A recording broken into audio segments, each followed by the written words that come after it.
Good afternoon all of you. अपन सब लोग जो है जुड़े हैं इस वेबिनार में to plan our CA intermediate group 2। मैं आपको बता दूं, जो लोगों ने सिर्फ पहले ग्रुप 1 के बारे में सोचा था, ऑब्वियसली उन्होंने जो है अभी ग्रुप 2 तो प्रिपेयर कर ही लेना चाहिए, और जिन्होंने बोथ ग्रुप के लिए सोचा था उन्होंने सारे जो है ग्रुप्स को सही तरीके से न्याय देना चाहिए और ज्यादा से ज्यादा स्कोर लाना चाहिए। Before I start, I wish a very good evening to our mentor, our guide, Master of Masters, CA PH Midkari sir. I also wish our faculty member, Zubair Khan sir, Praveen Chaudhary sir, Nikhil Sarda sir, Indresh Gandhi sir, Aman Jain sir, and Darshan Midkari sir. I'm your host, Virag Midkari. आप में से काफी लोग मुझसे 11th-12th में foundation में पढ़े हुए हैं। ऑब्वियसली मैं कह रहा था कि ये लॉकडाउन की वजह से पूरे हिस्ट्री में ऐसा पहली बार हुआ है इंस्टीट्यूट के हिस्ट्री में कि इतना ज्यादा अपने को पढ़ाई का टाइम मिल गया। सो आई थिंक इस लॉकडाउन को या इस कोरोना पेंडेमिक को अपन ने बहुत पॉजिटिवली लेना चाहिए अपने लिए कि अपने को बहुत अच्छा खासा समय मिल चुका है। At the same time Mitkari sir's caps academy ने आपको ऑनलाइन, ऑफलाइन और रिकॉर्डेड वीडियोस इस प्रकार से ग्रुप 1 का ऑलरेडी कोचिंग दिया हुआ है। I am very happy to share that the batch has been properly completed or it is in completing in due course, as well as none of the students of group 1 is dissatisfied from single faculty of caps, rather Midkari sir's caps. तो एक भी जन का अभी तक हमें ऐसा कोई ये नहीं आया कि हमें ये फैकल्टी पसंद नहीं आया है, वो फैकल्टी पसंद नहीं आया। इसकी एक खास बात मैं आपको बता दूं कि मिडकरी सर ने इवन पुराने कैप्स में भी मेजॉरिटी फैकल्टीज मिडकरी सर ने कंट्रीब्यूट की हुई है, और जो मिडकरी सर ने फैकल्टी बनाई वो फैकल्टी आज तक कभी फेल नहीं हुई। And that's the why when it was the turn of our own academy, तो मिडकरी सर ने एब्सोल्युटली पूरे नागपुर में से चेरी पिक करके प्रॉपर और कैलिबर्ड फैकल्टी लोगों को एक साथ लाया हुआ है। और ये कैलिबर्ड लोग ही आपको जब एजुकेशन, कोचिंग, टीचिंग करते हैं तो उसका रिजल्ट बहुत जबरदस्त आता है। And that's why group 2 hit था। उसके साथ साथ now we should plan for group 2 immediately. कैसे प्लान करना चाहिए? मिडकरी सर के कैप्स के साथ करना चाहिए क्या? मिडकरी सर एंड टीम के साथ पढ़ना चाहिए क्या? क्या फायदे हैं? ये सारी बातें जो है आज अपन यहां समझने वाले हैं। Before I hand over to the faculties, let me introduce you for the group 2 faculties. In CA intermediate group 2, we have CA PH Midkari sir, having a teaching experience of 41 years, and he'll be teaching you financial management in group 2. Sir से क्यों पढ़ना चाहिए? मिडकरी sir से ही क्यों पढ़ना चाहिए? तो कुछ बातें मैं आपको बता दूं यहां पे। नंबर 1, नागपुर में जितने लोग फाइनेंशियल मैनेजमेंट पढ़ाते हैं सारे के सारे मिडकरी सर के स्टूडेंट हैं। तो सभी को मिडकरी सर ने पढ़ाया है और वो मिडकरी सर से पढ़ के ही क्वालिफाई भी हुए। उनमें से कुछ रैंकर्स भी है, कुछ को 80s 90s में मार्क्स भी है। अगर उन लोगों को मिडकरी सर बना सकते तो आपको भी मिडकरी सर बना सकते हैं। दैट्स व्हाई नंबर 1 पॉइंट कि Mitkari sir he is master of masters. तो हमारे गुरुओं को जिन्होंने पढ़ाया ऐसे महागुरु से ही हमने पढ़ना चाहिए। नंबर 2, मिडकरी सर फाइनेंशियल मैनेजमेंट के लिए परफेक्ट परफेक्ट परफेक्ट टीचर है। क्यों? He can give you the best blend of theory as well as practice. क्यों मैं ऐसा कह रहा हूं? मैं ऐसा इसलिए कह रहा हूं क्योंकि मिडकरी सर खुद एक गवर्नमेंट कंपनी में एज अ चार्ट अकाउंटेंट कई साल तक कार्यरत थे, and he was under billing department and doing the financial management for the company. For few years he served as independent director into a listed company. एक public listed company में इन्होंने independent directorship भी निभाई है, वहां भी वो company का फाइनेंशियल मैनेजमेंट करते थे। प्लस इंस्टीट्यूट के ऑलमोस्ट सेंचुरी जितनी एग्जाम्स उन्होंने देखी हुई है। 100 एग्जाम्स तक जो इंस्टीट्यूट की मिटकरी सर ने देखी हुई है, कैसी एग्जाम्स होती है, इंस्टीट्यूट क्या पेपर निकालते हैं, पेपर पैटर्न कैसे होते जा रहा है, इसका इनडेप्थ जो है स्टडी मिटकरी सर ने करके रखा है। उनकी नोट्स में जितने क्वेश्चंस है उसको स्टूडेंट लोग जनरली बाइबल कहते हैं, क्योंकि मिटकरी सर का ये हैबिट है कि जब भी पेपर होता है, सीए इंटरमीडिएट एफएम का बोलो या सीए इंटरमीडिएट कॉस्टिंग का बोलो, तुरंत दूसरे दिन मिटकरी सर वो पेपर लेके आते हैं क्लास में और क्वेश्चन बाय क्वेश्चन अपने नोट्स में मार्क करा देते हैं। And that's why obviously CA pH Mitkari sir से जो है पढ़ना ये बहुत फायदेमंद रहेगा और आपको अच्छा स्कोर, अच्छा रैंक आने के लिए फायदा रहेगा। एक और क्वेश्चन आपके दिमाग में हो सकता है कि why to go for group 2 या बोथ द ग्रुप्स। तो मैं आपको बता दूं, एक स्कोरिंग, अगर आपको स्कोरिंग अच्छा करना है तो ग्रुप 1 ग्रुप 2 दोनों अपेयर करना चाहिए। दूसरा, इवन आपको रैंकिंग भी लाना है, ऑल इंडिया रैंक भी लाना है, तो आपने दोनों ग्रुप जो है साथ में देने चाहिए। सर जान दो ना, रैंक वैंक की बात नहीं, हमें तो पास होना है। अगर आपको पास भी होना है तो कई बार दोनों ग्रुप साथ में अपेयर करना आपको बहुत बेनिफिशियल होता है, क्योंकि अगर एक ग्रुप में थोड़ा मार्जिनल मार्क्स ज्यादा आ गए और दूसरे ग्रुप में बाय चांस कम हो गए, तो वो दोनों ग्रुप मिलकर कर दिया तो वो सेट ऑफ में क्लियर होने के चांसेस रहते हैं। इसलिए दोनों ग्रुप का तैयारी आपको एकदम पहले से ही करना चाहिए। मिटकरी सर के बारे में मैंने बताया, he will teach you financial management in group 2। तो आते हैं सीधे मिटकरी सर से बात करते हैं और समझते हैं कि मिटकरी सर जो है इस पे हमसे क्या बात करना चाहते हैं। Over to Mitkari sir.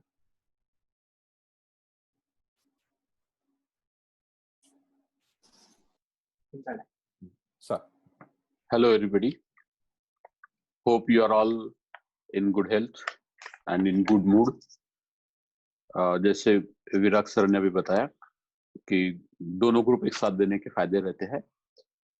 तो जैसे आपका अभी ग्रुप 1 का तो ऑलमोस्ट खत्म होते आया हुआ है और ग्रुप 2 अभी हमारा 1 जून से शुरू हो रहा है। तो दोनों ग्रुप करने से काफी फायदे होते हैं, इसलिए कि वैसे तो इंस्टीट्यूट के रूल के हिसाब से आप आइदर ग्रुप 1 और ग्रुप 2 दो में से किसी भी एक क्लियर करने के बाद आर्टिकलशिप शुरू कर सकते हैं। लेकिन जैसा आपको पता है, ग्रुप 1 में अकाउंट्स, कॉस्टिंग, टैक्सेशन, लॉ आपने पढ़ लिया। अब ग्रुप 2 में जो सब्जेक्ट्स है वो अकाउंट्स, एडवांस अकाउंट्स है, फिर फाइनेंशियल मैनेजमेंट, ऑडिट और ईआईएस जो है, ये सारा आपको प्रैक्टिकल जब आप आर्टिकलशिप करेंगे तो बहुत ज्यादा काम में आएगा। और जैसे ऑडिट है, ऑडिट पढ़े बगैर आप ऑडिट के लिए जाएंगे, I don't think it is logical.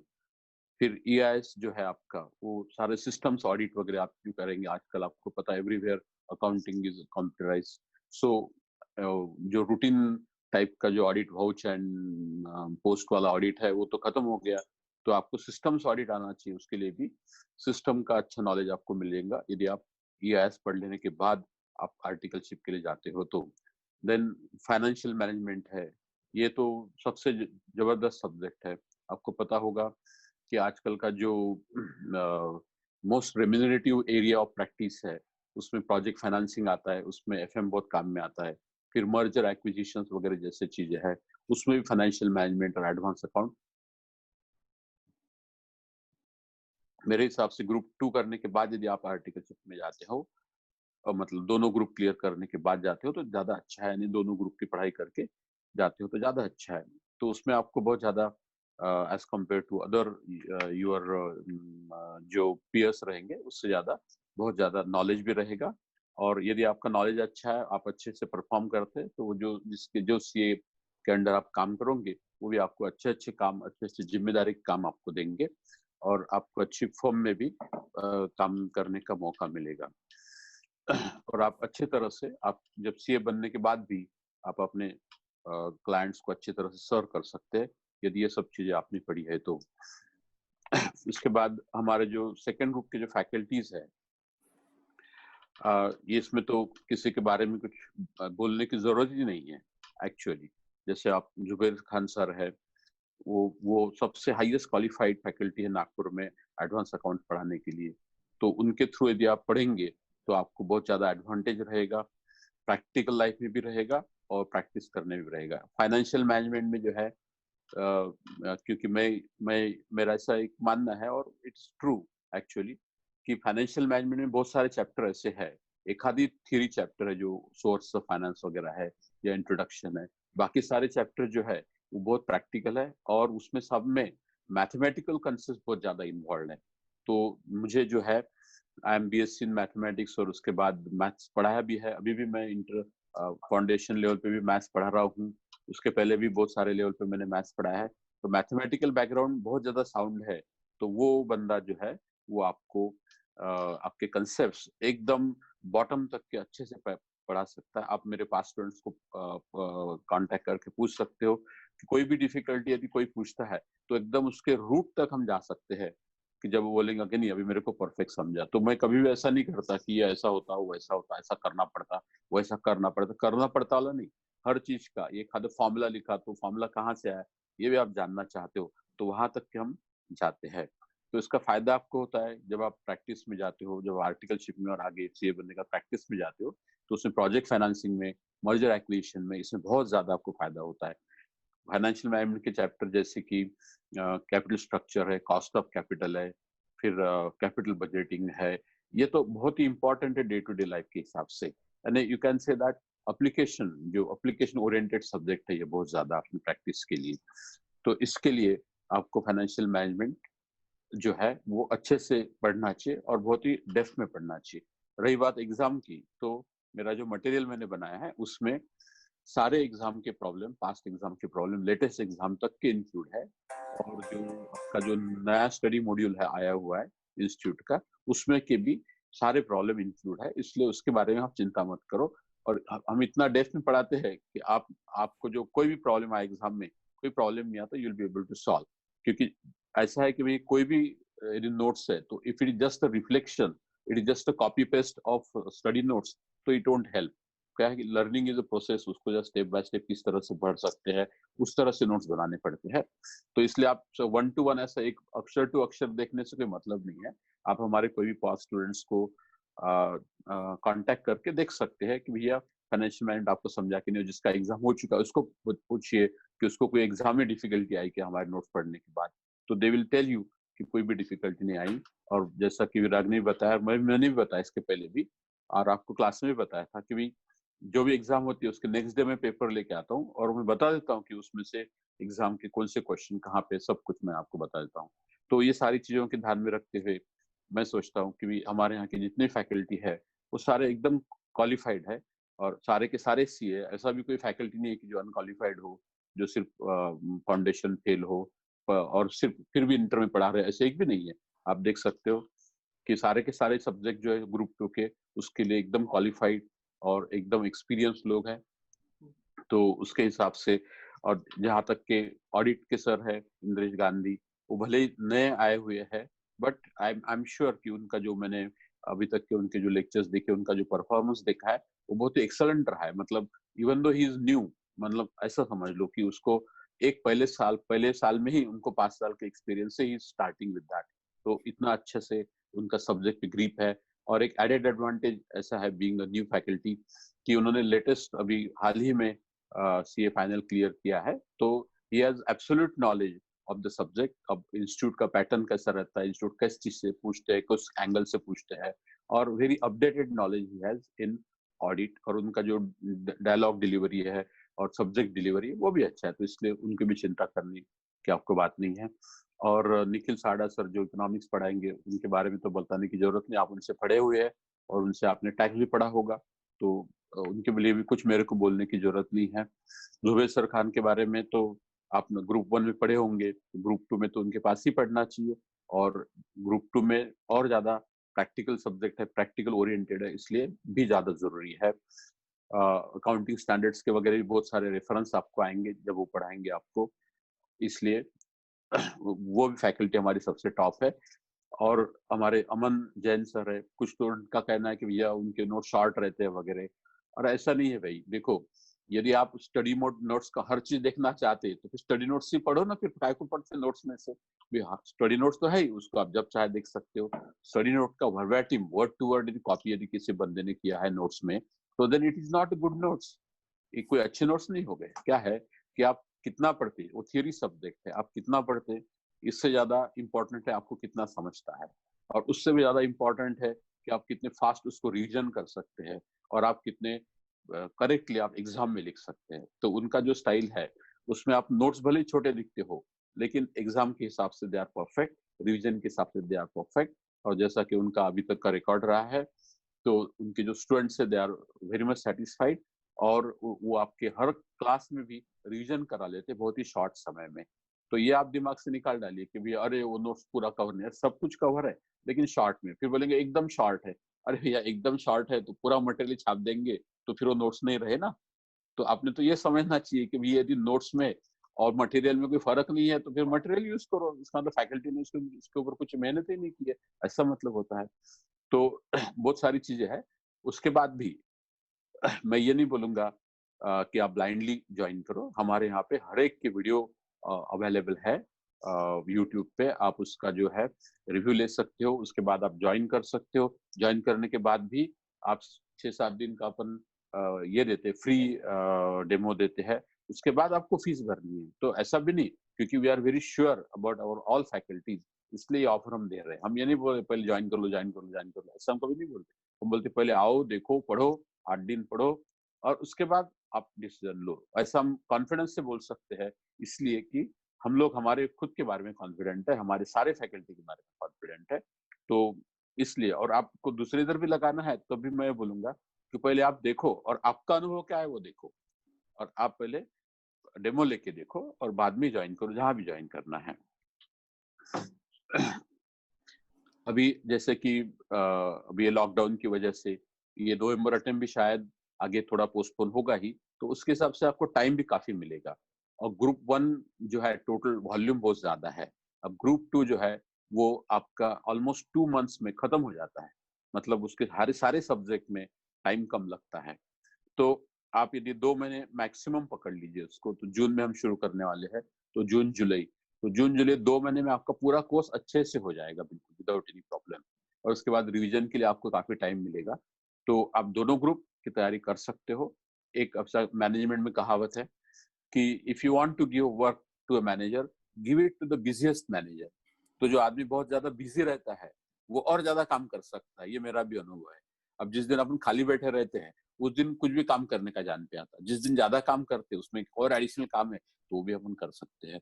तो जैसे आप बिजी रखे खुद को तो ज्यादा इफिशियंसी मेंटेन रहती है। ये भी देखा गया है कि कुछ लोग जैसे डमी आर्टिकलशिप करते हैं, तो जो डमी आर्टिकलशिप करते हैं वो पास होने में भी उनको तकलीफ होती है क्योंकि कुछ काम ही नहीं रहता है। वेरा जो रेगुलर और अच्छे जगह पे आर्टिकल करते हैं वहां पे उनको काम भी ज्यादा रहता है, उसके साथ साथ पढ़ाई भी ज्यादा होती है।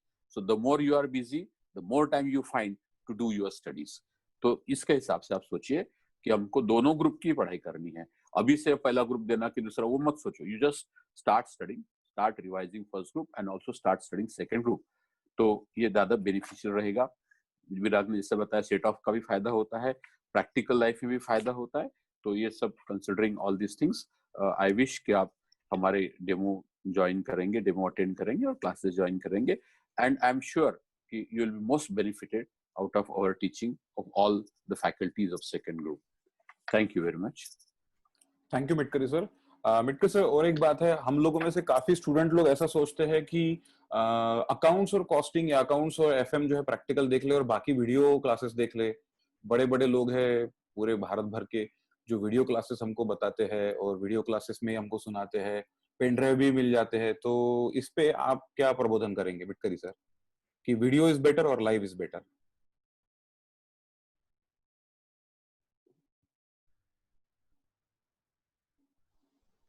हाँ सर सर उसमें ऐसा है कि देखो, पहले तो अपना अनुभव क्या है वो देखना चाहिए, बाकी लोगों पे नहीं जाना चाहिए।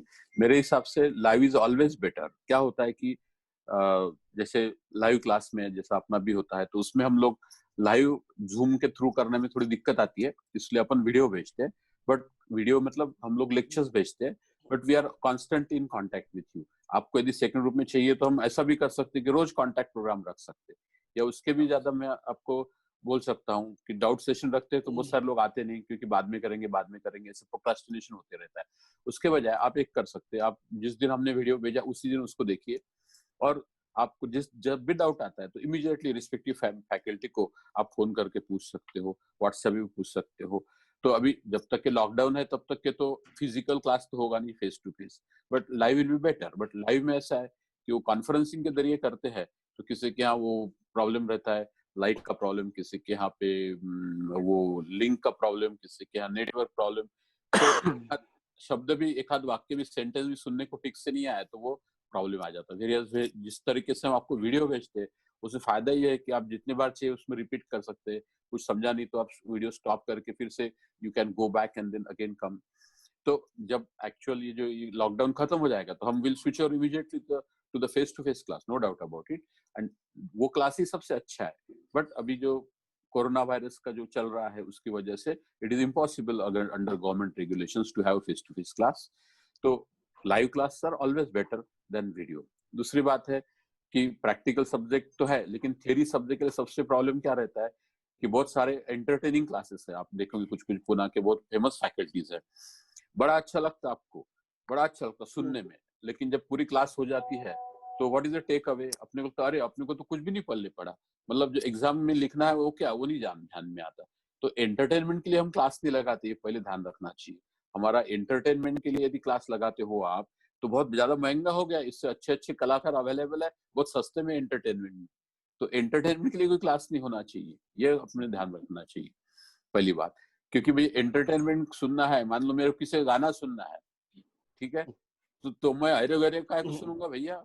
एक से एक तोप है ना, देश पांडे जैसे और मोहम्मद रफी जैसे और जगजीत सिंह जैसे, और लाइव वाले भी बहुत सारे हैं जिनके मैं सुन सकता हूँ, और कम पैसे में। इतने सारे पैसे देके समय काय को बर्बाद करना? तो पहले अपने को मालूम होना चाहिए कि हम क्या करने वाले और क्यों कर रहे हैं। तो ऐसा नहीं कि क्लास सुनने गए और वहां पे गाना सुन रहे, it is all nonsense, it is waste of your time. आपको वहां अच्छा लगता कि वाह गाना सुन रहे, but it's of no use.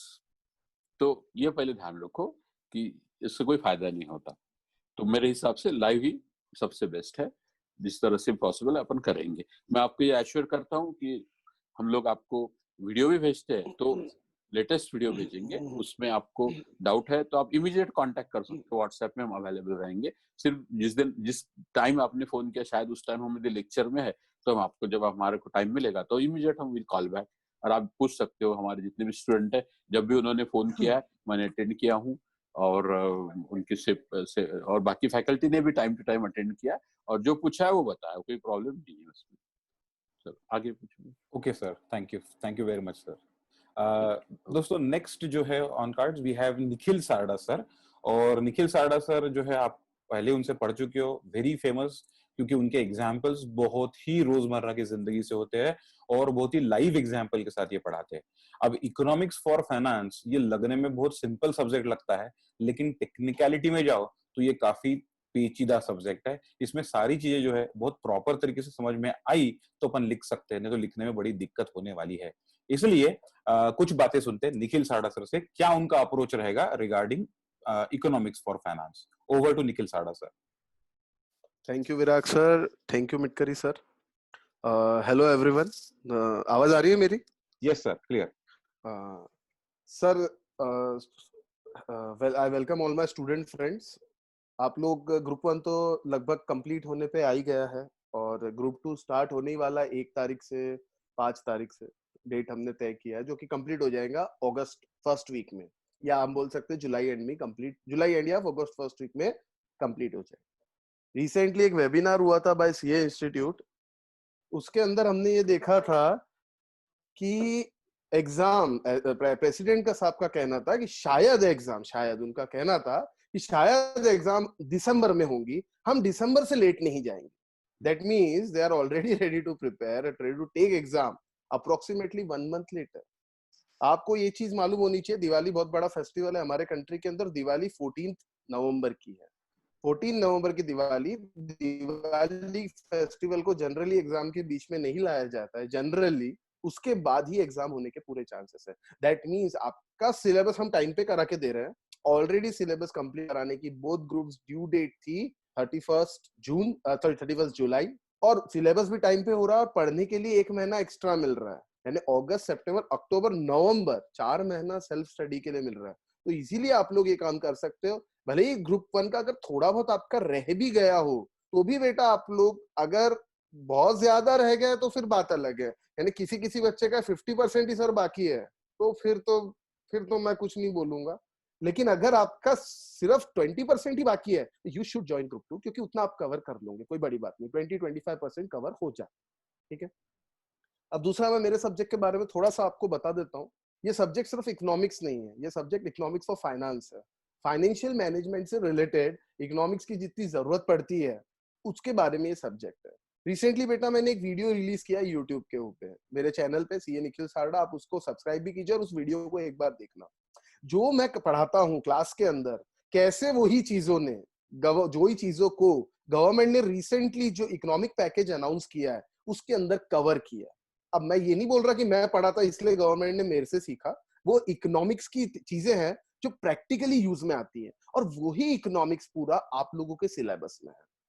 मैं पिछले ढाई पौने 3 साल पहले बोल सकते हैं, ये सब्जेक्ट आपके फाइनेंशियल मैनेजमेंट में 40 मार्क्स का आया था जब सीए इंस्टीट्यूट का सिलेबस बदला था। मिटकरी सर ने मुझे उसी समय अपॉर्चुनिटी दी थी इसको पढ़ाने की। मैं आपको बता दूं, मैं कम से कम more than 1000 students CA inter के in short span of 2.5 years, जब से सब्जेक्ट इंट्रोड्यूस हुआ है, 1000 से ज्यादा बच्चों को मैं ये सब्जेक्ट पढ़ा चुका हूं, और उसमें से कम 5 से 6 बच्चे हैं जिनको रैंक आए हैं। और उसमें एक रैंक होल्डर की बात में आपको, जो सच बात है, वृतांत नाम का लड़का है जिसने सब जगह ये बात कबूली है कि सर आपके नोट्स के बाहर का एक भी चीज पेपर में नहीं आई, और पूरे 5 एग्जाम के पेपर मेरे नोट्स में कवर्ड है। और वो मैं जब क्लास के अंदर पूरे 5 एग्जाम के पेपर, यानी जब से 5 अटेम्प्ट हो चुके हैं, जब से मैं पढ़ा रहा हूँ, जब से सब्जेक्ट आया, तो सारे पेपर नोट्स के लास्ट में मैंने डाले हैं। और जब भी चैप्टर कंप्लीट करता हूँ, कोई भी 14 यूनिट्स है बेटा टोटल इसके अंदर, एक यूनिट कंप्लीट किया और इस यूनिट से रिलेटेड कौन सा क्वेश्चन आया है आपको बुक में, just like Mitkari sir mark करा के देते हैं, मैं भी मार्क करा के देता हूँ। और वो क्वेश्चन मैं सॉल्व नहीं करता बेटा, आप ही सॉल्व करते हैं। और आपको सच्ची बात बताता हूँ, ज्यादातर बच्चे इसको सही क्लास में ही सॉल्व करते हैं। जो बच्चे मुझसे पढ़ चुके हैं वो मुझे जानते हैं कि मैं एक एक की कॉपी आके चेक करता हूँ, तो वो बच्चे खुद ही सही सॉल्व करते हैं। और खुद सही सॉल्व करने के बाद उनका अलग ही कॉन्फिडेंस आता है, अरे ये तो एग्जाम का क्वेश्चन था, हमने तो घर पे पढ़ा भी नहीं और क्लास में ही हमने सही सॉल्व कर लिया। तो इससे एक अलग कॉन्फिडेंस डेवलप होता है। मैं इसलिए कह सकता हूँ कि मैंने इकोनॉमिक्स का ह्यूज एक्सपीरियंस है, मुझे इकोनॉमिक्स सब्जेक्ट का ह्यूज एक्सपीरियंस है। और सेकंड ग्रुप के अंदर जो इकोनॉमिक्स जब से जुड़ा है, तब से सबसे ज्यादा नागपुर के अंदर अगर स्टूडेंट्स टीच किए हैं, तो मैं गलत नहीं बोल रहा, मैंने ही किए हैं लाइव क्लास में। नागपुर में लाइव क्लास में सबसे ज्यादा स्टूडेंट्स को मैंने टीच किया है इकोनॉमिक्स, ये पक्की बात है पूरे नागपुर, ठीक है। और साथ ही साथ ये सब्जेक्ट के बारे में अगर आपको बताऊं तो बेटा ये थेरोटिकल नहीं है, it's a practical subject. 40 marks का सब्जेक्ट है, लेकिन 15 मार्क के जो इसमें क्वेश्चन आते हैं वो पूरे प्रैक्टिकल क्वेश्चंस आते हैं। रिसेंटली तो कुछ 1-2 साल पहले की बात है, एक क्वेश्चन आया था, imagine you are the finance minister, आपको फाइनेंस मिनिस्टर बना दिया जाता है और इकोनॉमी में ये रिसेशन चालू है, आप क्या करोगे? और आई एम वेरी श्योर ये क्वेश्चन फिर से आ सकता है इस टाइप का, क्योंकि कोविड-19 सिचुएशन से रिलेटेड जो इकोनॉमी में चेंजेस, जो उथल पुथल की है और जो आपसे सिलेबस से रिलेटेड है, वो सारी चीजों का मैंने पूरा एनालिसिस करके यूट्यूब वीडियो पे डाला है। कल या परसों एक और वीडियो रिलीज होगा जो आरबीआई ने किया है। चैप्टर 2 में गवर्नमेंट की पब्लिक फाइनेंस पॉलिसी के बारे में लिखा हुआ है, चैप्टर 3 के अंदर रिजर्व बैंक की मॉनेटरी पॉलिसी के बारे में लिखा हुआ है। तो इस टाइप की चीजें जो आपको practical day to day economics से अप्रोच करवाती है, practical day to day economics से मिलाती है, ये इस सब्जेक्ट के कंटेंट्स है। और मैं ज्यादा अपने मुंह से अपनी बात तारीफ करके कोई फायदा नहीं। इकोनॉमिक्स को मैं 11th में भी पढ़ाता हूँ, मैं 12th में भी पढ़ाता हूँ, मैं सीए फाउंडेशन में भी इकोनॉमिक्स पढ़ाता हूँ, और सीए इंटर में भी मैं इकोनॉमिक्स पढ़ाता हूँ। तो economics is my core subject, और बाकी आप सब लोग जानते ही हो। निखिल सर, एक क्वेश्चन है। हाँ बोलिए सर।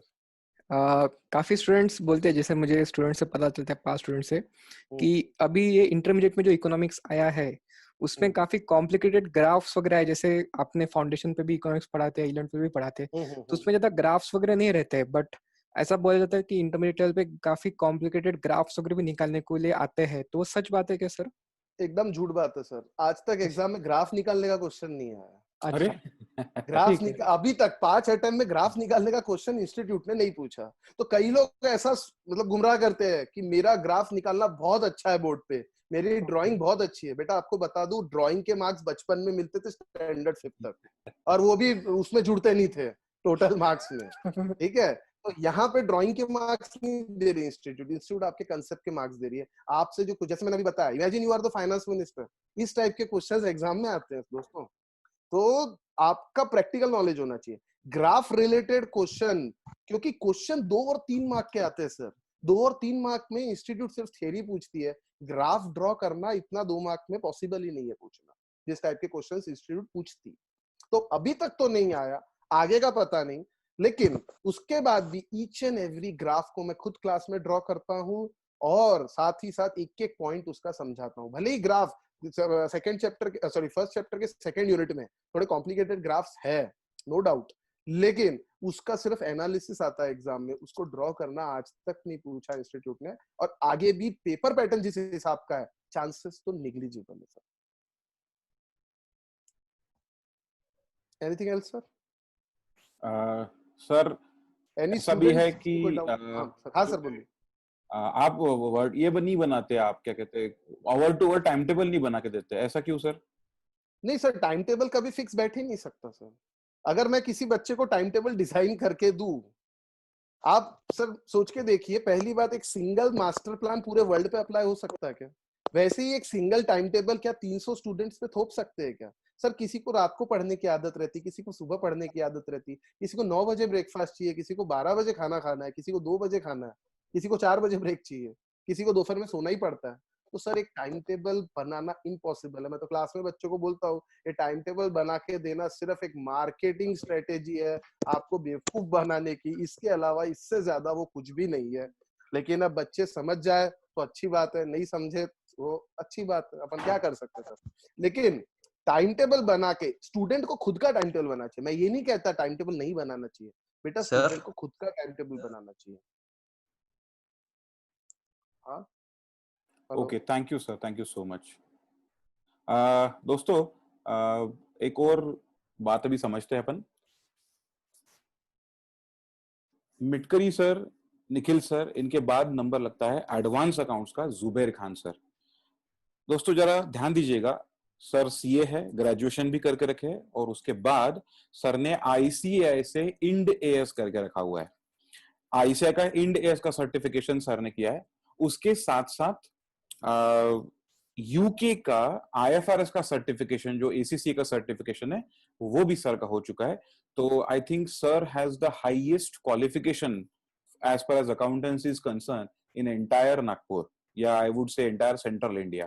तो पूरे सेंट्रल इंडिया में सबसे ज्यादा सर का क्वालिफिकेशन है। सर का एक्सपीरियंस भी अच्छा खासा तगड़ा है, और इनके बहुत चाहने वाले, अभी रिसेंटली कैप्स एकेडमी के पेज पे हम लोगों ने सर के फीडबैक्स जो है वो पब्लिश किए हैं। आपको जरूर रेफर करना चाहिए उन फीडबैक्स को, और बहुत ही जबरदस्त इनका टीचिंग है। जो बच्चे ग्रुप 1 में इनसे पढ़े, they are more than satisfied, I would say, and that's why obviously advance accountancy, paper का नाम ही है, ये अकाउंट्स नहीं है, ये एडवांस अकाउंटेंसी है। बहुत सारा अमलगमेशन का चक्कर इसमें आता है, डिसोल्यूशन ऑफ पार्टनरशिप कैसे करना, उसके बाद में हमने कैसे एडवांस शेयर इशू करना, राइट इशू कैसे करना, बोनस इशू कैसे करना, कंपनी अकाउंट्स का अच्छा खासा सिलेबस इसमें है। बहुत ही टिपिकल पेपर है, हमेशा हेवी रहता है। एडवांस अकाउंट्स पेपर जो है, जितना मैंने ऑब्जर्व किया है, काफी हेवी पेपर रहता है, और बच्चों को जो है सॉल्व करने में काफी बार इसमें दिक्कतें आती है। हम ये भी देखते हैं कि कई बार एडवांस अकाउंट्स का ओवरऑल स्कोर बहुत कम रहता है, इसलिए एडवांस अकाउंट्स को जो है बहुत अच्छे तरीके से पढ़ना बहुत जरूरी है। तो समझते हैं जुबैर खान सर से कि सर एडवांस अकाउंट्स हम कैसे पढ़ेंगे। Over to Zubair sir please. Okay sir. Sir आवाज आ रही है मेरी? Yes sir, confirm. Okay, thank you so much Virat sir. सबसे पहले मैं स्टूडेंट्स को ये कहना चाहूंगा कि कई लोगों के दिमाग में ये चीज आती है कि जुबैर सर से हम फर्स्ट टाइम पढ़ रहे, पहली बार जुबैर सर से पढ़ रहे। फाउंडेशन में तो जुबैर सर से पढ़े नहीं हमने, इंटर लेवल पे रिस्क कौन ले, कैसे पढ़े? मैं पहले बताओ, हर चीज का स्पेशलाइजेशन एरिया होता है। मैं अपने आप को स्टिक सिर्फ इंटर और फाइनल लेवल पे करना चाहता हूँ, तो ये मेरा स्पेशलाइजेशन एरिया में दिन रात सिर्फ इंटर ही मेरे दिमाग में अकाउंट सब्जेक्ट चलता है कि किस तरीके से नोट्स को मैं अपडेट करूं, क्या क्वालिटी इसमें प्रोवाइड कर सकते। तो मैं स्टिक सिर्फ इंटर और सीए फाइनल लेवल पे रहना चाहता हूँ। रही बात हम नोट्स की मैं बात करूं, तो जब नोट्स मैं बनाता हूं तो आपको इमेजिन करो अगर सिर्फ मैं सीए इंटर लेवल पे पढ़ा रहा हूँ तो मैं सारा समय मेरा उसी चीज में जाता है, कोई और चीज में नहीं जा रहा, मैं मेरा फाउंडेशन लेवल पे नहीं जा रहा समय, मैं इसी पे मेरा सारा समय जा रहा। तो मेरे जो नोट्स रहते हैं उसमें सारी चीजों को ध्यान में रखा जाता है कि ICAI का 100% मटेरियल उसमें कवर है कि नहीं, सारे पॉइंट्स कवर है कि नहीं। फिर सोर्स ऑफ जो प्रैक्टिकल क्वेश्चंस हमारे रहते हैं कि पास एग्जामिनेशन के क्वेश्चंस कवर है कि नहीं, फिर उसके अलावा हम लोगों के RTP के कवर है कि नहीं, तो वो चीजें ध्यान में रखा जाता है। सजेस्टेड आंसर रहते हैं उस चीज को ध्यान में रखा है, मॉड्यूल्स के क्वेश्चन कवर है कि, और ये सारी चीजें नोट्स में डाली जाती है। आप ये कभी नहीं कह सकते कि नहीं सर के नोट्स नहीं है, लोग कहते कि नहीं नहीं नोट्स देखा तो मेरे को तो बहुत डर लग रहा है, ये सब अफवाह रहती है। आप जो मेरे करंट बैच के स्टूडेंट है उनसे जाके पूछो, अगर वो कहते हैं आपको, मैं कह रहा हूँ आपको उनसे जाके पूछो, अगर मैं कहते कि नहीं सर नोट्स में नहीं है, नोट्स में वो चीज नहीं, तो मैं मान, मैं सारा टाइम मेरा डेडिकेट नोट्स पे और इंटर लेवल पे अकाउंट्स पे रहता है, तो मैं बहुत ज्यादा वक्त इस सब्जेक्ट पे देता हूँ। तो नोट्स आपके पूरे अपडेटेड रहेंगे। जो हमारी अकाउंट्स 5 तारीख से शुरू होने वाला है, तो सारे अपडेटेड रहेंगे। जो रिसेंट RTP आई है हमारे, जून में अटेम्प्ट होने वाला है, जुलाई में होने वाला है, वो RTP के भी क्वेश्चंस इसमें कवर रहेंगे। अब रही बात के सिलेबस की, मैं बात करूंगा कि आप इस सब्जेक्ट का नाम है एडवांस अकाउंटिंग। तो कहने को तो सिर्फ 8 ही चैप्टर है, अदर देन अकाउंटिंग स्टैंडर्ड में इस पे आता हूँ। कहने को तो सिर्फ 8 ही चैप्टर है हमारे एडवांस अकाउंटिंग, लेकिन ये जो 8 चैप्टर है ये एडवांस चैप्टर है। अमल कमीशन है जो कि बहुत ही एडवांस चैप्टर था, इंटरनल रिकंस्ट्रक्शन रहता है। एक पहले CA फाइनल में हुआ करता था कंसोलिडेशन ऑफ फाइनेंशियल स्टेटमेंट, वो consolidation financial statement CA inter level पे एडवांस अकाउंटिंग में आ गया। उसके बाद आप लोग का पार्टनरशिप का डिसोल्यूशन ऑफ पार्टनरशिप रहता है। तो सारे जो एडवांस चैप्टर है वो CA इंटर लेवल पे एडवांस अकाउंटिंग में आ चुके हैं आपके। रही बात अकाउंटिंग स्टैंडर्ड की, मैं बात करूं ग्रुप 1 में अकाउंटिंग स्टैंडर्ड मैं एस पढ़ाता हूं, और आई एम वेरी कॉन्फिडेंट कि ग्रुप 1 में एस मैं कहूंगा कुछ भी नहीं accounting standard as compare to group 2 में टोटल जो आपके भी सिलेबस में 13 accounting standard, total 13 all together 13 accounting standard. और ये 13 के 13 अकाउंटिंग स्टैंडर्ड कोई ऐसे अकाउंटिंग स्टैंडर्ड जो सिंपल टू बी ऑनेस्ट, जो इजी अकाउंटिंग स्टैंडर्ड है हमारे इंस्टीट्यूट ने वो इजी अकाउंटिंग स्टैंडर्ड को ग्रुप 1 में रखा है, और ज्यादा अकाउंटिंग स्टैंडर्ड नहीं ग्रुप 1 में, 6-7 अकाउंटिंग स्टैंडर्ड मार्क पे। ग्रुप 2 में अराउंड 13 अकाउंटिंग स्टैंडर्ड है, और ये सारे के सारे अकाउंटिंग स्टैंडर्ड बहुत एडवांस, लाइक AS 19 होता है, lease, AS 30, EPS, related party disclosure, AS, सारे के सारे एडवांस अकाउंटिंग स्टैंडर्ड ग्रुप 2 में आप लोगों के, और जो चैप्टर्स है वो भी सारे के सारे आपके एडवांस है। तो आप, अगर आपको ऐसा लगता है कि नहीं सर हमने फाउंडेशन में जुबैर सर से नहीं पढ़े तो इंटर में कैसे रिस्क है, आप आओ और सुनो। आप 5 तारीख को आइए, एनरोल पर, अब एडमिशन बाद में करें। आप एक हफ्ता मेरी लेक्चर सुनो। अगर आपको मुझसे बेहतर कोई लगता है, क्योंकि मैं अपने बोलूं मैं ऐसा करता हूँ वैसा करता हूँ, थोड़ा वियर्ड साउंड करता है, तो आप खुद आइए लाइव। आप 5 तारीख से एक हफ्ता बैच अटेंड करिए। अगर आपको लगता है कि नहीं जुबैर सर से अच्छा ऑप्शन हमारे पास अवेलेबल, तो आप मत ज्वाइन करिए। लेकिन आपको लगता है कि नहीं जुबैर सर ही बेस्ट है हमारे लिए, तो आप फिर ज्वाइन करिए। तो एटलीस्ट आइए 5 तारीख से जो बैच शुरू होने वाली एडवांस अकाउंटिंग की, मैं कह रहा हूँ advance accounting will start from 5 June, तो आप आके उसको अटेंड करिए and then take your decision. तो फिर आप देखिए कि जुबैर सर कैसे पढ़ा रहे, अच्छा पढ़ा रहे, नहीं पढ़ा रहे, उसके अकॉर्डिंगली आप उसको डिसीजन। उसके बाद मेरा जो ग्रुप 2 में हम लोग अराउंड 2 मंथ्स लगता है इसको, तो 5 जून से अगर मैं कहूँ शुरू हो रहा था, इट विल 5 जुलाई 5 अगस्त तक अराउंड जाए। तो इसमें हम लोगों को, अगर आपको इसमें फ्रीक्वेंटली बहुत ग्रुप 2 में जो प्लान कर रखा है कि लाइव बैच भी हो सकती है, अगर आपको बच्चे वीडियो चाहे तो उनको वीडियो भी प्रोवाइड कर सकते हैं, और एक लाइव सेशन डाउट का हर वीकली या हर 2-3 दिन में हर चैप्टर के बाद कराया जाएगा। उसके बाद हर चैप्टर के बाद क्वेश्चन पेपर जो टेस्ट का रहता है वो एक प्रोवाइड करा जाएगा उन लोगों को, और उसका सोल्यूशन भी देंगे, तो दे कैन चेक कि वो लोगों को कैसे सॉल्व करा गया। मैं ज्यादा नहीं कहूंगा, बस मेरा एक चीज है कि आप आओ और खुद देखो। आप मेरे ग्रुप 1 के, मैं ग्रुप 1 के जो मेरे पास स्टूडेंट आप उनसे जाके पूछिए, या जो ग्रुप 1 अभी साथ में कर आप उनसे पूछिए कि दे विल टेल यू कि क्या उनका एक्सपीरियंस रहा है। When I go to the practical problem, जब पहला कभी शायद होता ही नहीं कि मैं पहला कोई चैप्टर शुरू करूं और फर्स्ट डे पे मैं डायरेक्ट क्वेश्चन, मेरे को 2 घंटे उस चैप्टर का इंट्रोडक्शन बोलने में लग जाता है, and then I come to questions. फिर वो जब हम क्वेश्चंस पे आते तो वो क्वेश्चन बहुत ही सिंपल लगते, क्योंकि हमने 2 घंटा सिर्फ उसके बैकग्राउंड पे बात करा। तो आप एक बार 1 वीक अटेंड करिए, that will start from 5 June, and then take your decision. Thank you so much Virag sir, और अगर कोई पूछना चाहते हैं तो they can ask. Thank you sir. Sir we will have a question answer session जिसमें सभी लोग अनम्यूट रहेंगे और हम पूछेंगे।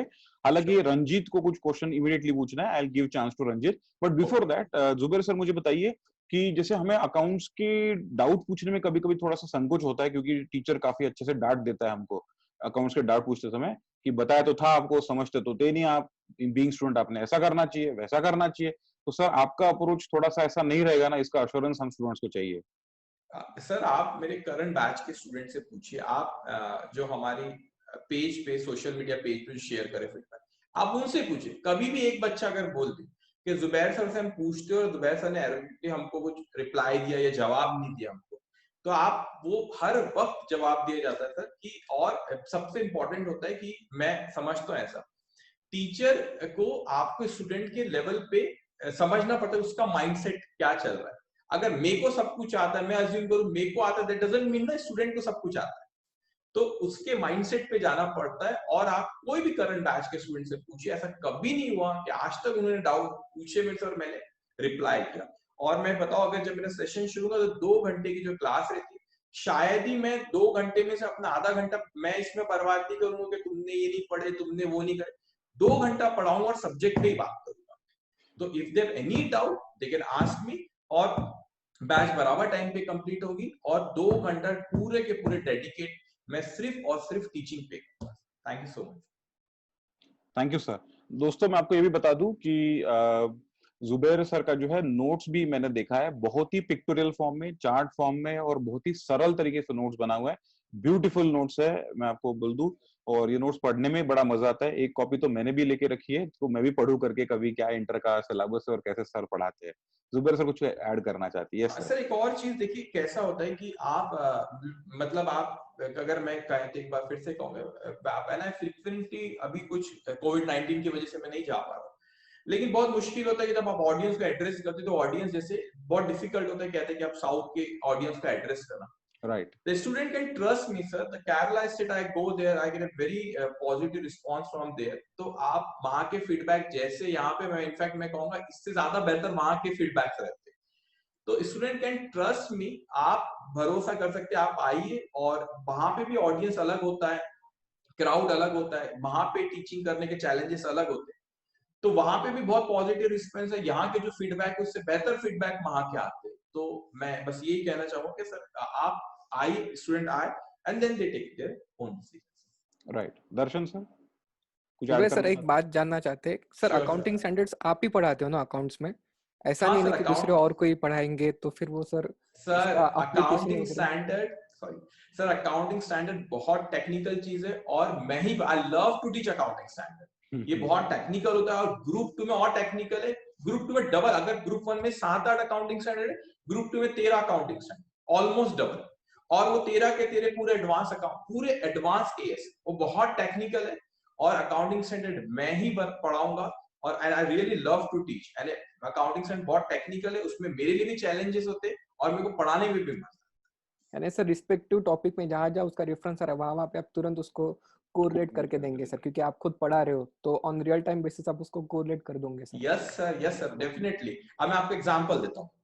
अभी ग्रुप 1 चल रहा है, जस्ट मैं सर अभी रिकॉर्डिंग करके आया और मैं रिकॉर्ड इन्वेस्टमेंट चैप्टर का पूछता हूँ। इन्वेस्टमेंट चैप्टर एएस 13, तो एएस में तो मैं एएस 13 पढ़ाऊंगा ही पढ़ाऊंगा, लेकिन इन्वेस्टमेंट चैप्टर में भी उसका रिलेशन आता है, तो वो मैं कनेक्ट करता हूँ। वन मोर एग्जांपल, एएस 11 जैसे फॉरेन ब्रांच, मैं अगर ब्रांच चैप्टर में फॉरेन ब्रांच पढ़ा रहा हूँ, that is connected to AS 11, वहां पे एक्सचेंज रेट का यूज होता है, then I connect to AS 11।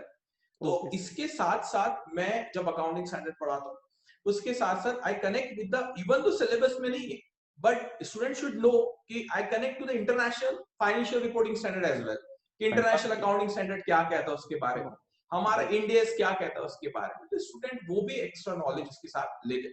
And believe me, as सबको टफ लगता होगा, मुझे ऐसा लगता है कि एएस से इजी कुछ नहीं है, बस पढ़ाने का टेक्निक बहुत स्ट्रांग होना, and student really will enjoy it. And believe me, आज भी मैं सोशल मीडिया में भी लॉग इन करूँ, इंस्टा लॉग इन करूँ, फेसबुक करूँ, कई मैसेजेस आते हैं सर के कि सर आपके नोट, पुराने बच्चे मेरे से पढ़े भी नहीं, लेकिन कहीं से सुनते मैसेज करते, सर आपके नोट्स चाहिए हमको, आपके नोट्स कहाँ मिल जाएंगे, हमारा अटेम्प्ट है। वो मेरे से पढ़े भी नहीं है, लेकिन तो भी वो नोट्स के लिए आते, खाली नोट्स के लिए। सर 1 मिनट जस्ट लूंगा। सर पहले कैसा होता था कि इस बार पहले मैं ग्रुप 1 में जो बच्चे रहते थे वो मेरे पास, क्योंकि मैं फाउंडेशन नहीं पढ़ा, तो जनरली बच्चों को फाउंडेशन में जैसे पढ़े नहीं तो इंटर में रहता है कि यार जुबैर सर कौन है, तो वो ग्रुप 1 में कभी कभार ऐसा भी था कि बच्चे कम बच्चे आते, लेकिन जब वो ग्रुप 1 में दूसरे लोगों से, स्टूडेंट से सुनते, जो बच्चे ज्वाइन करे ग्रुप 1 में, उनसे फीडबैक लेते, वो एक बार मेरे लेक्चर देखते, ये मेरा एक्सपीरियंस रहा है पिछले सालों से जो पढ़ाया, जनरली मेरे जो ग्रुप 1 में स्टूडेंट रहते उससे डबल हो जाते ग्रुप 2 में, इवन दो ग्रुप 1 पे और ज्वाइन करते, इवन दो ग्रुप 1 पे और ज्वाइन करते, ग्रुप 2 में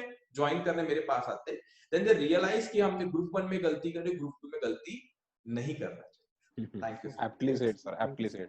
दोस्तों मैं और एक बात बता दूं, अकाउंटिंग स्टैंडर्ड्स को सही करना बहुत जरूरी है।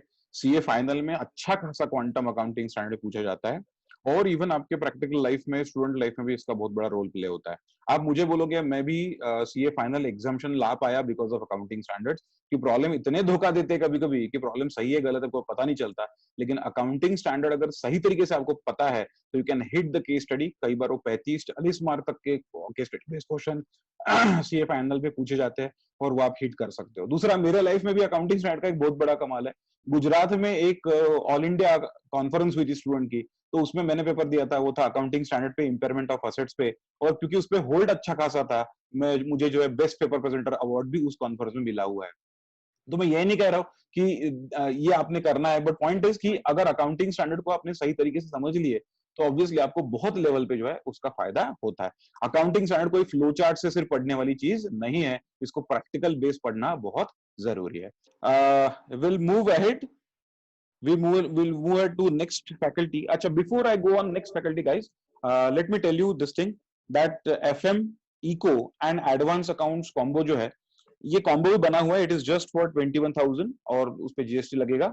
So this combo is available for you. That is all practical subject under one guidance. That is Midkari sir for FM, or economics for finance Nikhil sir, and advanced accounting Zubair Khan sir. ये combo आपके लिए available है. It is just for 21,000 plus GST, right? Okay. Before I go on the next topic, I will introduce you with one more faculty. Mitkari sir ने पहले ही बताया, he is Aman Jain sir. Aman Jain sir जैसे आप देखते हो इनका सब्जेक्ट है ITSM वाला या EISM वाला। अमन सर ने CA, CS, CA में तो करके रखा है। हमारे नजरों में CA, CS, CA में करना बहुत बड़ी बात नहीं होती है, क्योंकि CA से ऊपर CS, CA में नहीं है। CA करते करते CS और CA में आराम से हो जाता है। यही कहना अमन जैन सर का भी है, इसलिए वो वहां नहीं रुके CA, CS, CA में करके, वो उसके आगे बढ़े और अपने सब्जेक्ट पे उन्होंने मास्टरी लाए। सब्जेक्ट में मास्टरी लाए, दैट इज उन्होंने जो है सीसा और डीसा ये एग्जाम क्लियर की। सीसा एग्जाम और डीसा एग्जाम ये इंस्टीट्यूट के एग्जाम्स पोस्ट सर्टिफिकेट क्वालिफिकेशन होते हैं, प्लस इथिकल हैकिंग का सर्टिफिकेशन भी यूएस का जो है वो अमन सर ने क्वालिफाई करके रखा हुआ है। मतलब ही is the perfect guy for your IT subject, computer का सब्जेक्ट के लिए ही is the most perfect guy, right? Okay, so over to Aman Jain sir. Aman Jain sir, how is your strategy about EIS-SM? Sir unmute करिए और बोलिए। Yes, sir. Thank you, Virak sir. Thank you, Midkari sir. Hello friends, I hope आपका ये time अच्छा जा रहा हो।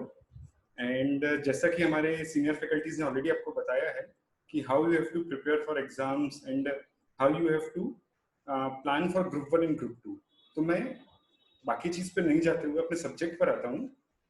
सो EIS basically and SM दो हमारे 50-50 मार्क्स के सब्जेक्ट्स हैं, एंड इसमें जो SM पार्ट है वो पहले से कंटिन्यू हो रहा है, बट जो EIS है that is a modified version of IT। पहले इंफॉर्मेशन टेक्नोलॉजी होता था एंड फिर उसको उन्होंने मॉडिफाई किया कॉमर्स के लिए, and they bought up with enterprise information system. अब सर इसमें प्रॉब्लम क्या होती है कि जो चैप्टर्स हैं वो चैप्टर्स तो कॉमर्स से रिलेटेड है, आप उसको देख सकते कि कॉमर्स है, बैंकिंग है, फाइनेंशियल अकाउंटिंग है, देन योर बिजनेस प्रोसेस है। तो ये सारी चीज तो हमारी ऑलरेडी कॉमर्स में हमने 11th 12th में अलग अलग सब्जेक्ट्स में पढ़ा हुआ है, बट इसमें प्रॉब्लम कहाँ आती है, जो इसमें टेक्नोलॉजी इसको इन्वॉल्व किया है। मतलब सारे प्रोसेस सेम है, सारे आपके सब्जेक्ट सेम है, बट उसका इसमें टेक्नोलॉजी जब इसमें इन्वॉल्व होती है तो सर ये चीजें लोगों को समझ में नहीं आती है। एंड इसका मैं यदि आपको बैकग्राउंड बताऊं तो बेसिकली ये कोर्स आया कैसे है, तो इसाका काउंसिल जो है, इसाका US का एक बॉडी है, उसने सीसा कोर्स निकाला। तो सीसा में बेसिकली इंफॉर्मेशन सिस्टम पे बहुत ज्यादा वेटेज था, बिकॉज आपका पूरा का पूरा जो डेटा है, एंड पर्टिकुलरली आप अभी कोविड के बाद फील कर रहे होंगे कि हम दिन भर अपने घर पर हैं, स्टिल हम हमारी सारी चीजों रन कर रहे हैं, मतलब सारी चीज हमारी टेक्नोलॉजी एंड इंफॉर्मेशन के बेस्ड है, तो उसकी सिक्योरिटी एंड उसका जो लिंकेज है वो बहुत जरूरी है। तो फिर सीसा ने अपना इंफॉर्मेशन सिस्टम लेकर आया, एंड उसके बाद फिर दे केम अप, आईसीआई ने उसका जो कंटेंट है उसको मॉडिफाई किया इन डीसा कोर्स। अब डीसा में जब वो चीज आई, देन फिर उनको लगा कि why to give this knowledge to post qualified CS only, क्योंकि जब तक सीए बनता है तब तक भी एक स्टूडेंट के पास सफिशिएंट नॉलेज होना चाहिए।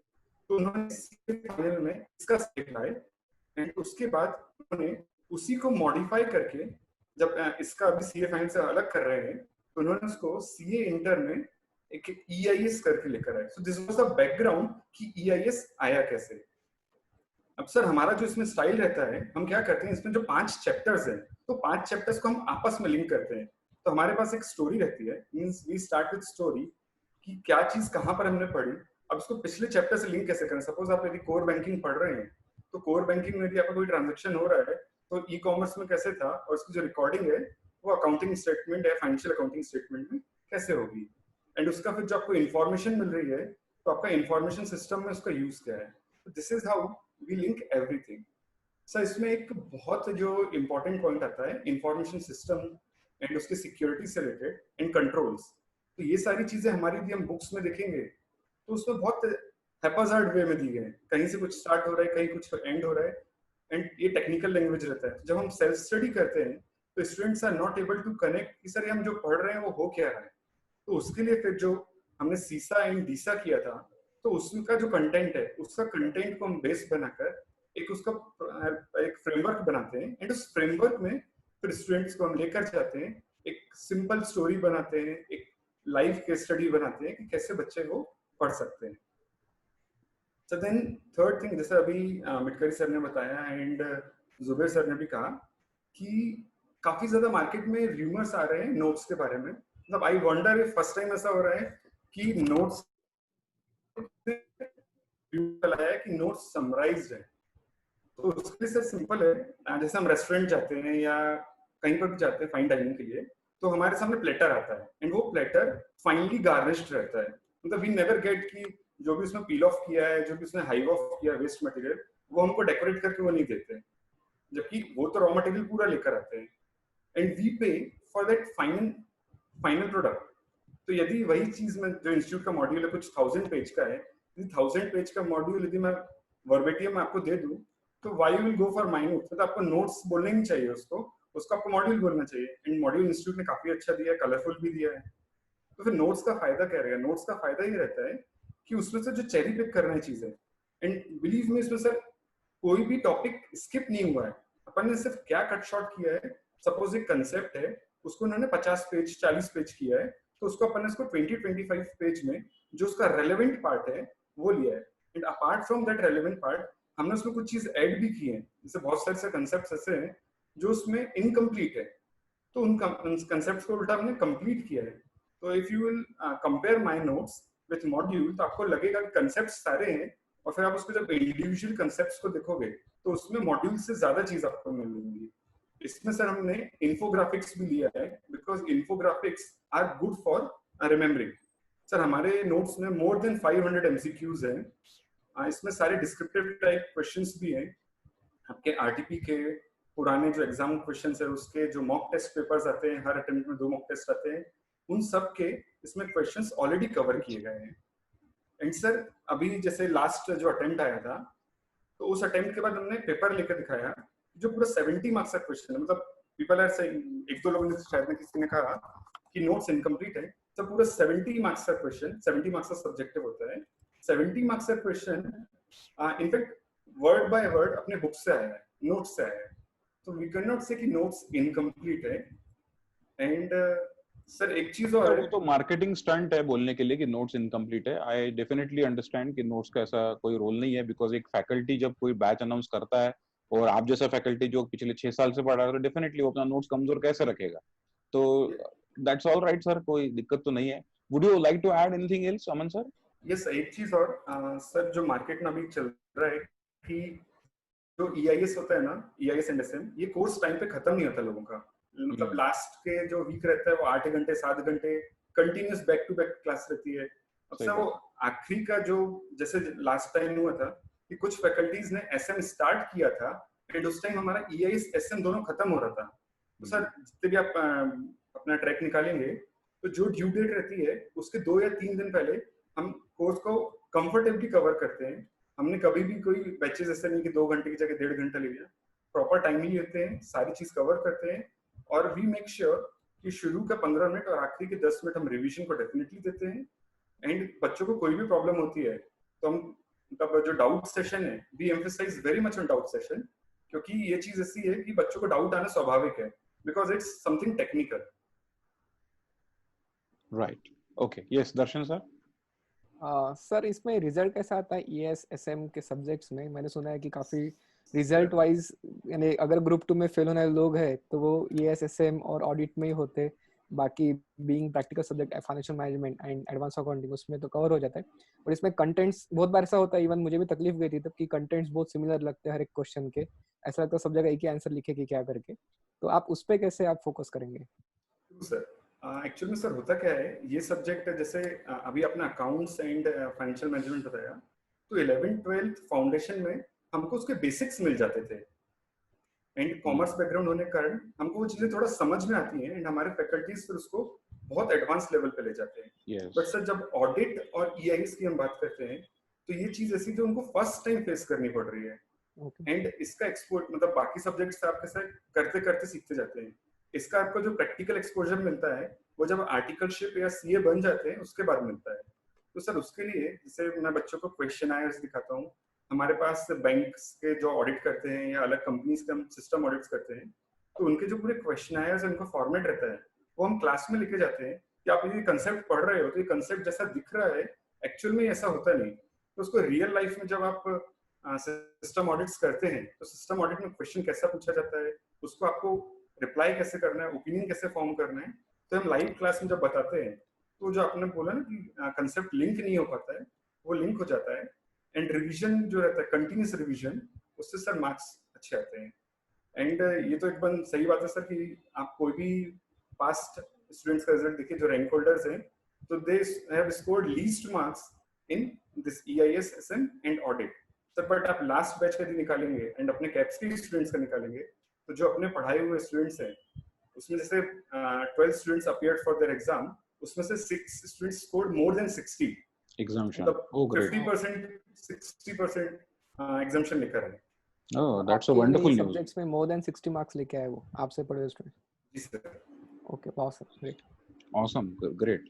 तो दोस्तों ये बात समझने लायक है कि अगर हम EISM को ध्यान से पढ़े, कम समय में पढ़े, तो शायद अपने को जो है उसमें भी बहुत ज्यादा फायदा हो सकता है. Definitely. So thank you so much Aman sir कि आपने जो है इतना बढ़िया हमको EISM के बारे में जानकारी दी. 1 जून से अमन सर की क्लासेस शुरू हो रही है. अमन सर के बाद एक लास्ट पेपर और एक बचता है ऑडिट. बड़ा ही टेक्निकल पेपर है और इस टेक्निकल पेपर को बहुत खूबी से निभाने के लिए हमारे पास है CA इंद्रेश गांधी सर. मैं आपको बता दूं, आप फोटो देखेंगे और सर यहाँ लाइव बैठे भी है. आप देखिए बहुत ही यंग फैकल्टी है. मैं आई वुड से नागपुर की यंगेस्ट फैकल्टी है. बट गाइज, सर ने अपना कोचिंग बैंग ऑन किया है CA फाइनल जैसे ऑडिट के टॉपिक से. उनके CA फाइनल के कुछ ब्रीफ टॉपिक्स यूट्यूब पे अवेलेबल है. आप CA फाइनल के भी टॉपिक डायरेक्टली पढ़ोगे तो लिंक कर जाओगे. एक बात और बता दूं, इनके टीचिंग एक्सपीरियंस पे या इनके टीचिंग एबिलिटी पे बिल्कुल भी शक मत करना, बिकॉज इंद्रेश सर को सबसे पहले मैंने मेरे CBSE की बैच को सौंपा था कि सर मुझे CBSE बैच में एक सब्जेक्ट होता है जो बिल्कुल बच्चे केयरलेस कर देते हैं, दैट इज बिजनेस स्टडीज. और सर ने वो बाखूबी वो सब्जेक्ट निभाया था. सब्जेक्ट में 98 99 मार्क्स तक बच्चों को आए थे. और आज भी आप में से कई लोग जो सर से पढ़े हुए सर के दीवाने हैं. इसलिए very well connected to the students, very friendly approach, ऐसा इनका स्वभाव, और बहुत ही डायनामिक फैकल्टी, इंथुजियास्टिक फैकल्टी ऐसे हमारे इंद्रेश गांधी सर है. सर के बारे में समझते हैं, ऑडिट के बारे में. Sir, over to you. Thank you so much Virag sir. सबसे पहले मैं बता दूं, ऑडिट जो ये सब्जेक्ट है ना, ये पूरा के पूरा 100% थ्योरी सब्जेक्ट है. 100% थ्योरी है, इंस्टीट्यूट क्वेश्चंस भी वैसे ही पूछती है, और जैसे कि दर्शन सर ने कहा था कि सबसे ज्यादा अगर बच्चा कहीं फेल होता है इंटरमीडिएट में वो है ऑडिट और EISSM, इसके अलावा फेल नहीं होता है कोई भी। तो जनरली जो ऑडिट जो थ्योरी सब्जेक्ट है बच्चों को होता है बहुत बोर, तो ऐसे सिचुएशन में क्या करता हूँ मैं करता हूँ इसमें प्रैक्टिकल का, यहाँ पे बहुत सारे एग्जांपल्स लाता हूँ आपके लिए, प्रैक्टिकल एग्जांपल्स कि जैसे क्या हुआ, जैसे अगर जो KPMG का केस हुआ था उसमें क्या हुआ, जो बाकी जो केसेस हुए उसमें आखिर क्या क्या हुए, जो जिसमें हम लोग कनेक्ट कर पाता है। इवन जब हमारा पूरा सब्जेक्ट कनेक्ट हो जाता है, पूरा सब्जेक्ट पढ़ के हो जाता है, तो जो ऑडिट रिपोर्ट जो हम लोग जनरली जो चार्टर्ड अकाउंटेंट साइन करता है वो मैं लाइव आपके सामने रीड करके बताता हूँ क्लास में कि देखो हमने जो जो चीजें पढ़ी थी वो कहाँ पे कैसे काम में आ रही है, क्या क्या चीजें है करके। मैं अगर मेरे बैच के बारे में बताऊं जो 1 जून से स्टार्ट हो रही है, तो मैं आपको बता दूं टोटल 60 लेक्चर्स में ये बैच कंप्लीट हो जाएंगी और हर एक लेक्चर 2 आवर्स का रहने वाला है। इसमें आपका रिविजन होगा पूरा, बार बार क्यूमुलेटिव रिविजन का हम लोग फॉर्मूला यूज करते हैं क्लास में कि जो हम लोग जैसे हम लोग अगर सेकंड डे आएंगे तो हम लोग फर्स्ट डे का रिविजन करेंगे, थर्ड डे आएंगे तो पहले 2 दिन का रिविजन करेंगे, फिफ्थ डे आएंगे तो पहले 4 दिन का रिविजन करेंगे। देन मैं बहुत सारे आपको न्यूमोनिक्स देता हूँ जो आपको सब्जेक्ट रिटेन करने में मदद करते हैं एग्जाम सेंटर तक। क्या होता है ये जो थ्योरी सब्जेक्ट्स होते हैं ना बड़े वोलेटाइल सब्जेक्ट, मतलब तुरंत उड़ जाते हैं माइंड से, रहते नहीं, हम रिटेन नहीं कर पाते। तो ऐसे सिचुएशन में मैं आपको न्यूमोनिक्स देता हूँ, एग्जाम्पल्स देता हूँ जो आपको वहां पे एग्जाम तक आपको मदद करते हैं। आपके लिए क्वेश्चन बैंक भी प्रिपेयर किया हूँ, जितने भी इंस्टीट्यूट के पास RTPs है, क्वेश्चन पेपर्स है, वो सबसे उठा के और जो कुछ क्वेश्चन है वो मेरे खुद के प्रिपेयर्ड वाले क्वेश्चन है वो भी देता हूँ। मैंने स्टूडेंट्स के बेनिफिट के लिए एक व्हाट्सएप ग्रुप भी क्रिएट किया हुआ जिसमें मैं रेगुलरली इंस्टीट्यूट के बोलो, मेरे खुद के बोलो, हम लोग MCQs पोस्ट करते रहता हूँ मैं। यहाँ तक कि मैंने इंटीग्रेटेड केस स्टडी जो अभी इंस्टीट्यूट फर्स्ट टाइम देने वाली है बच्चों के लिए, वो तक की खुद की बना के प्रिपेयर करके मैंने आपको उसमें अवेलेबल करवा दिया हूँ। मेरी जो डेमो लेक्चर्स है वो भी यूट्यूब पे अवेलेबल है, आप कैप्स एकेडमी के चैनल पे जाके देख सकते हो, मेरे पर्सनल चैनल पे जाके देख सकते हो आप लोग। 3-4 लेक्चर्स हमने डेमो के लिए जो डाल के रखे, आप देख सकते हो उसमें किस तरह से हमने डायग्रामेटिक प्रेजेंटेशन से किस तरह से हमने सब्जेक्ट को लिंक करा के पढ़ा है, वो भी आप आराम से देख सकते हो उसमें। मटेरियल की बात करूँ तो टोटल 3 मॉड्यूल है हमारे इसमें, तीनों में इंस्टीट्यूट का 100% कवरेज है। जो एडिशनली कुछ पॉइंट जो इंस्टीट्यूट के मुझे लगता है कि बहुत एम्बिगुअस वाली चीजें है, तो मैंने उसको हटा के मैंने कुछ अपने पॉइंट्स ऐड किया हूँ, इजी आसान भाषा में आपके लिए प्रेजेंट करा के दिया हूँ, और वो सब चीजें भी एकदम इजीली प्रेजेंट करा के दे दिया। तो ये है मेरा टोटल पूरा ऑडिट के बारे में, जो एक ब्रीफ आपको जो 1 जून से बैच चालू होने वाली है उससे related. Great, thank you so much Indresh sir. एक और ऑब्जर्वेशन की बात है दोस्तों, आप प्रैक्टिकल सब्जेक्ट ले लो, Mitkari sir, Zubair Khan sir, Nikhil Sarda sir, इन तीनों के सब्जेक्ट में ये तीनों जो है ये प्रैक्टिसिंग चार्ट अकाउंटेंट है और तीनों का अपना अपना कुछ एक्सपीरियंस है। तो इसका मतलब ये सिर्फ थ्योरेटिकल टीचर्स नहीं है। जुबैर खान सर प्रैक्टिस करते हैं, मिटकरी सर ने जो है बहुत सारे कंपनीज को अपना अपना कंसल्टेंसी दिया हुआ है अब तक, एक पब्लिक कंपनी, गवर्नमेंट कंपनी के साथ वो जुड़े हुए थे कई साल। निखिल सारडा सर, उनकी बात करेंगे तो उनका भी खुद का बिजनेस है, वो बिजनेस, उनकी खुद की प्रैक्टिस भी है, प्रैक्टिस भी देखते हैं।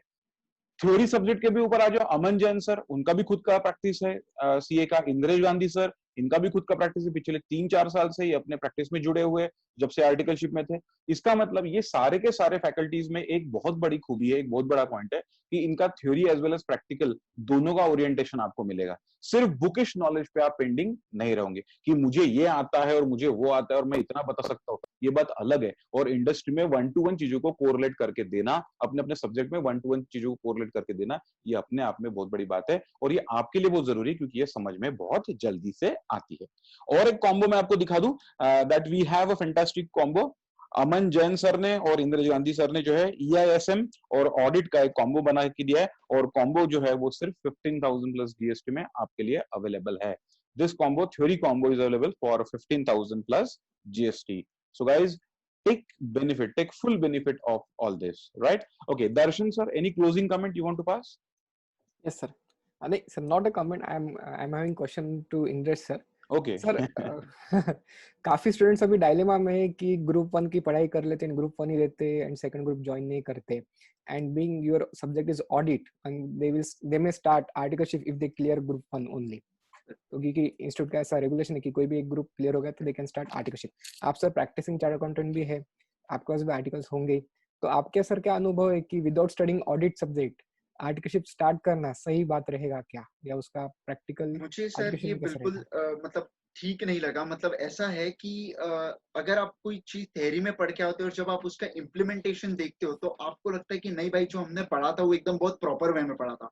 अब कोई बच्चा अगर कुछ पढ़ के ही नहीं आएगा और वो सीधा सीधा काम करना चालू कर देगा तो उसे समझेगा नहीं कि चल क्या रहा है करके मेरे आजू बाजू। कहीं ना कहीं उसको बहुत प्रैक्टिकल डिफिकल्टीज फेस करना पड़ सकता है बाद में। तो इट्स बेटर कि आप पहले सब्जेक्ट का अच्छा अंडरस्टैंडिंग लेके आओ थ्योरी में, देन उसका प्रैक्टिकल इम्प्लीमेंटेशन सीखो, एंड वो प्रैक्टिकल इम्प्लीमेंटेशन के साथ देन फाइनल लेवल में जब आप पढ़ते हो तो उसमें एक अलग ही मजा आता है। सर आपका थ्योरेटिकल सब्जेक्ट है तो आप भी सर गाने वगैरह बजाने करोगे क्लास में, या ऐसा कुछ टाइम पास होगा आपके क्लास में? जी नहीं, मैं सर एकदम गाने वगैरह तो नहीं बोल सकता हूँ मैं, लेकिन डेफिनेटली कि जब बच्चा, जैसे अगर हम कोई राइटिंग कर रहे हैं, जब मैंने बहुत सारा चार्ट्स वगैरह बना के दे दिया हो, तो जब बच्चा एकदम लिखते रहता है तो वो एकदम बहुत धीरे धीरे हो जाता है उसका, तो मैं बैकग्राउंड में हो सकता है कभी कभार म्यूजिक बजा दूं कि वो थोड़ा फास्ट उसको बोर ना हो करके, वैसे ही इसमें ताकि नींद भी आए तो उठ जाए, क्योंकि थ्योरी सब्जेक्ट है और बच्चों को रिटेन करके रखना पड़ता है जैसे तैसे, तो हमको मेहनत करना ही पड़ता है बच्चों। Okay sir, Great. Anything else? Guys, before we end the session, please subscribe YouTube channel और आप ये channel पे सारे demo lectures, video lectures देख सकते हैं, so that it will be very easy for you to make the correct decision. And not least, wish you all the best for your future. This is our helpline number. आपको जब भी कुछ बात पूछना हो आप इस helpline पे पूछ सकते हो. Thank you so much. CAPH Mitkari sir, Zubair Khan sir, Aman Jain sir, Indresh Gandhi sir, Nikhil साड़ा सर और हमारे साथ जुड़े थे प्रवीण चौधरी सर, इन सबको भी thank you Darshan sir for hosting the meeting. And this is Bitker Sir's Camps Academy signing off for today's interaction program. Thank you so much, one and all.